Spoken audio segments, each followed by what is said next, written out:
Tyler, something we've been talking about lately is decompressing, right? We think about that from a company culture here. How do we allow people to work and then also decompress, which got us thinking about, let's talk to people about what we do to decompress, because hopefully that can help them in their life. So you start, how do you decompress?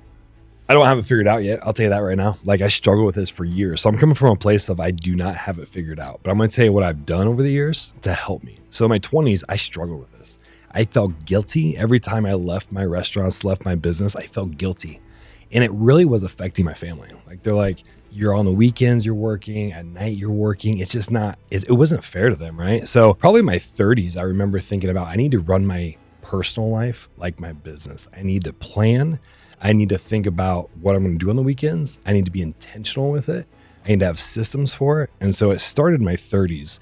And so I started really planning out my weeks and just thinking, I need to shut it off at 6 o'clock at night. I need to do this. I need to do that. We need to plan our vacations a year in advance. And so it's really kind of transformed now at 40. We plan the entire year. So we look an entire year out. We have a kind of a celebration thing we do at the end of the year, and then we plan out the entire year. So we look at almost day by day and say vacation. We call them fun times or excitements or like little things like that we'll do throughout the year. We have 6 or 8 of them. And it may be like go to a Nuggets game or go to a Broncos game or like go to the mountains. We do those things very intentionally. So we've evolved, but man, it was tough for me. I always felt guilty. Tell me a little bit, how did your family feel back then? And I know your kids are young, but how was it back then when you were totally in work all the time versus what you're feeling from them now? My 20s, it was rough, like I said. So my wife, at the time, she was working her job. We'd come home. I'd get home luckily. So at the time I owned restaurants, we'd open the first restaurant at 6 a.m. and the last one closed at 10 p.m. So I wasn't there all the time, but it felt like some days I was actually, and I would sometimes. So I'd come home at like 7 or 8 at night sometimes and just be zoned out. And it just felt like I was unhealthy. I wasn't working out as much. I probably relied on maybe alcohol too much, come home, have a couple of drinks to decompress, which is an unhealthy way to decompress, right? Using alcohol and using things like that. So it's our life is so much different and so much better now. I love that. And I resonate with so many of those things. One of the things that I find ironic, and because I have it too, is when you said you felt guilty, right? As business owners, as entrepreneurs, and I think it's a good thing, to be honest, to have that feeling, because it means you're a person who cares. You're a person who's connected with what your team feels. Sure. And you only feel guilty because you're like, I don't want to leave these people without me, without a leader, right?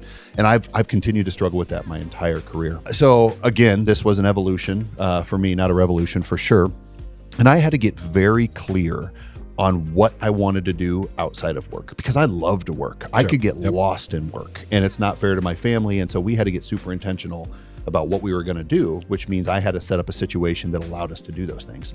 So what I love to do is work, but let's put that aside. And then at home, I love to coach or be present for my kids' activities. Sports, they're big into sports. We love it. We love competition. We love to travel. We do a lot of vacations. I like to feel healthy, so we like to work out. We like to be on the water, and I like to date my wife, right? So nice. Those are the things that I want to spend my time doing. But we also have a lot of moving parts. We got several things going on at home. And what happens when a pipe bursts? We just had that happen recently. What happens when maintenance needs to happen? What about the regular things like mowing the lawn, shoveling the snow, all those things? I had to figure out what was going to be my priority. And I figured it out years ago. And by the way, I know I'm talking here only to a specific audience that has the resources to be able to do this. But I set up my life similar to the way that I've set up my business, meaning I wanted to surround myself with great people that I could trust to do the things that I wasn't good at or that I didn't want to do. And so it was funny. I got a saying from a friend of mine years ago, and I started to use it at home. And it took a while for my wife to not roll her eyes at me, but it was whenever something needed to be done at home, I would say, do you want me to get it done or do you want me to do it? Because those are two very different things. If you want me to get it done, I can get it done in a couple of days. I can call somebody. That can be fixed pretty quickly. If you want me to do it, it's going to take a while. Because by the time I figure out how to do it, go to the hardware store, buy it, bring it home, find time to do it, that's going to take some time. And so in the beginning, she's like, she grew up in an environment where you do everything. But over time, we started to realize the benefits of having other people to do it. And so I know we talked to decompress. How does this all lead into decompression? Because whenever those things happen, and we have a lot of people at the house, I like to say it's Hotel Zink oftentimes. We got people there that are mowing the lawn, cleaning, cooking, all kinds of stuff. You name it. If it's not one of those 5 categories I listed, somebody else is doing it. And now it gives us an opportunity to spend our time with each other, with family, doing the things that we love. So to wrap that all up, I had to identify all of the things in our life that were regular or could be kind of just this thing that comes up.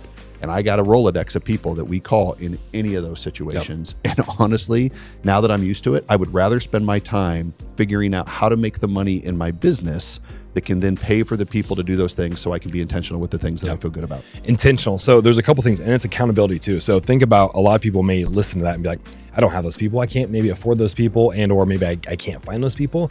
So the big thing for us, me and my wife, like we put our relationship, like that is a big thing for us. Like we put it first, right? So in order for us to do it, we got to have a person we can rely on to do date nights, to do overnights, to do vacations or whatever. We had to go out there and find those people, right? That we can trust. And we got to put them in place. So that's a big part of it. You got to hold yourself accountable. If you're a business owner and you're like, I can't leave because my business won't run itself, you need to look at yourself and say, why? Why is your business not running when you're not there? It's probably a people problem, right? Maybe it's a system, maybe it's whatever, but it's an accountability thing for you to look at it and be like, what am I doing wrong? Who do I need to plug in? Because it starts with people. It always does. And why are we so intentional so think about an org chart. Org chart in a business is something that's standard every day. Every company has one. But when you go home and you think about who's responsible for things there's nothing written down typically. Is that yours? Is that mine? Is that somebody else's? And this was my wife. She's so good. She created this binder and she started to have all of the different people that would do things. And I looked at it and I said, that's an org chart. Yeah. And so we literally created like a home org chart. Who's responsible for what are we going to outsource? What are we going to do ourselves? And it created a ton of clarity. We both said something though, that think about this. So we're relying on our wives, like they are the partners, right? Yeah. So it also starts with that, like having a conversation with your partner of like, this is what we need to have happen, and everybody be on the same page and on the same board. Like they all got to know what the responsibility is. So that's another part. You got to have those conversations with your significant other too. Absolutely. So several things. We have a partner that aligns with us. We're very intentional. We both talked about that. I also think we're both clear on how we want to spend our time away. So for instance, you said you like to unplug, which is fantastic because when you're here, man, you are on. I mean, you're a machine. When you're here, I'm the type that I don't actually like to unplug. There's something about feeling like I'm available, and that's just the thing that I like. It's not work. It's somebody needs me. I like to think about it. It all kind of meshes together. But I had to make that decision. Am I going to be someone who just completely unplugs and feels better the next day, or am I a person that can stay available? And I decided I want to be the type that stays available. But every person is different, and you have to decide what type of person you are so you can bring the full energy once you get to your work. Intentionality. Going back to that, like if I go on vacation, and I've told you this before, like I'm still getting up in the morning, I'm looking at emails, I'm making sure everything's good, but then I'm out for the day, right? Like I'm very focused, very intentional about that, but I'm working at home and I work at home. It's like all day. Like I get made fun of. I'm such a routine person. This is the other part of it too. Having an amazing routine. Yeah. And that is your morning routine, your nighttime routine. I have the same routine every single day, almost to the point of nausea for a lot of people, and they give me a hard time about it. But even like what I wear, how I show up, what I do, my workouts, what I eat, it's all routine. And because of those, you are so much better here at work because there's no confusion on what you're going to be at home. Yep. Perfect.